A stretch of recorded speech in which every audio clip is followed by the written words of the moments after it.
Time speed டிஸ்டன்ஸில் இருக்கிற model 4 கொஸ்டின்ஸை பற்றி தான் பார்க்க போகிறோம். ஸோ ஆல்ரெடி நம்ம 1, 2, 3க்கெலாம் வீடியோஸ் போட்டிருக்கோம். அதை பார்த்துட்டு இந்த வீடியோக்குள்ளே வாங்க, உங்களுக்கு ரொம்ப ஈஸியாகவே இது புரியும். ஸோ இந்த மாடல் கொஸ்டின் எப்படி இருக்கும் அப்படின்னா, யூஸ்வல் ஸ்பீட் அண்ட் யூஸ்வல் டைமை பேஸ் பண்ணி இருக்கும். அப்படின்னா என்ன அர்த்தம் அப்படின்னா, ஸோ ஒரு நார்மலாக வந்து ஒரு ட்ரெயின் வந்து ஒரு 1 ஸ்பீட் அப்படின்னு போகுதுன்னு வச்சுக்கோங்களேன். ஸோ அதோட ஹோல் நம்பர் வந்து 1.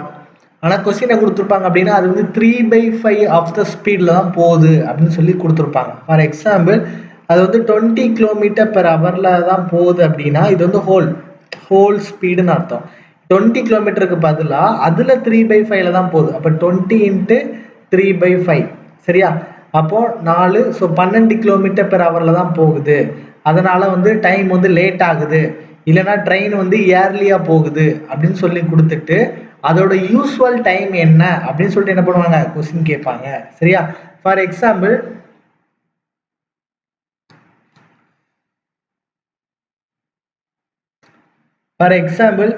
A/B அப்படிங்கிற ஒரு டைம்ல தான் போகுதுன்னு வச்சுக்கோங்களேன். ஸோ A/B அப்படிங்கிற டைம்ல போறதுனால ஒரு T ஹவர் வந்து லேட் ஆகுது. ஸோ T ஹவர் வந்து லேட் ஆகுது அப்படின்னா அதோட ஒரிஜினல் டைம் வந்து என்ன, யூஸ்வல் டைம் வந்து என்ன அப்படின்னு சொல்லி கேட்குறாங்க. அப்படின்னா டைம்ஸ் ஈக்குவல் டு நமக்கு ஃபார்முலா வந்து என்ன அப்படின்னா A divided by difference of A and B.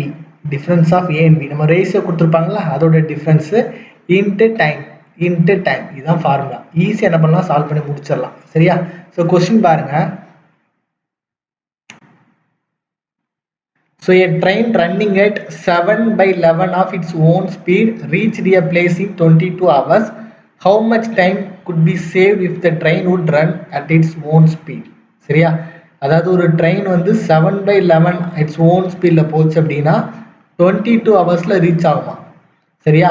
அது வந்து அதோட முழு ஸ்பீட்னா 1. சரியா? அந்த முழு ஸ்பீட்ல போச்சுன்னா எவ்வளோ நேரத்தில் வந்து அது வந்து டைம் வந்து சேவ் ஆகும் அப்படின்னு சொல்லி கேட்டிருக்காங்க. How much time could be save if the train would run its own speed அப்படின்னு சொல்லி கேட்டிருக்காங்க. ஸோ நமக்கு வந்து ஸ்பீட் வந்து நம்ம என்ன பண்ணுறோம், இன்க்ரீஸ் பண்ணுறோம். ஸோ ஸ்பீடு இன்க்ரீஸ் பண்ணியாச்சு அப்படின்னா டைம் வந்து என்ன ஆகும், குறையும். ஸோ நம்ம இன்வெர்ஸ் செயின் ரூல் யூஸ் பண்ணி என்ன பண்ணிடலாம், சால்வ் பண்ணிடலாம். ஸோ மேலே உள்ளதை மல்டிப்ளை பண்ணிட்டு கீழே உள்ளதை நம்ம என்ன பண்ணால் போதும், டிவைட் பண்ணால் போதும். ஸோ 1 11 11 2 11 22. ஸோ 7 × 2 14. ஸோ அது முழு ஸ்பீடில் போச்சுன்னா 14 மணி நேரத்தில் போயிருமா. இப்போ அது 7/11 ஸ்பீடில் தான் போகுது. ஸோ அதனால தான் 22 ஹவர்ஸில் போகுது. சரியா? 7/11 போகிறதுனால 22 ஹவர்ஸில் போகுது. அப்போ ரெண்டோட டிஃப்ரென்ஸ் வந்து எவ்வளவு, 8 மணி நேரம். சரியா?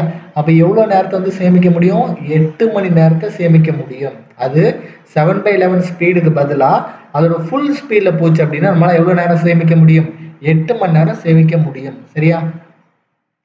செகண்ட் கொஸ்டின் பாருங்க.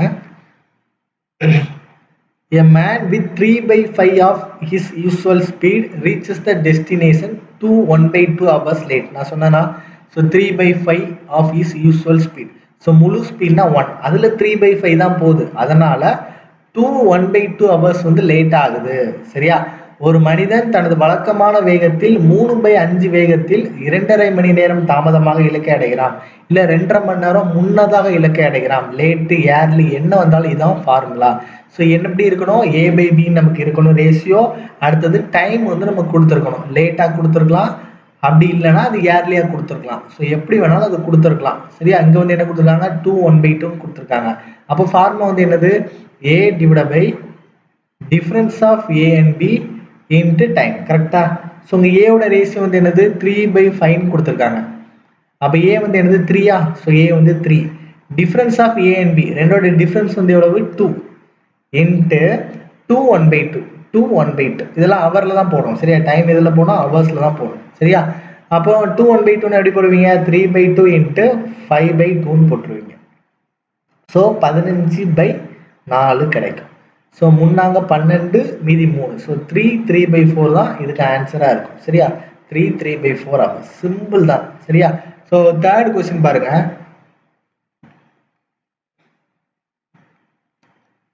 So walking at 3/4 of is usual speed. சரியா? 3/4 of is usual speed. So 3/4.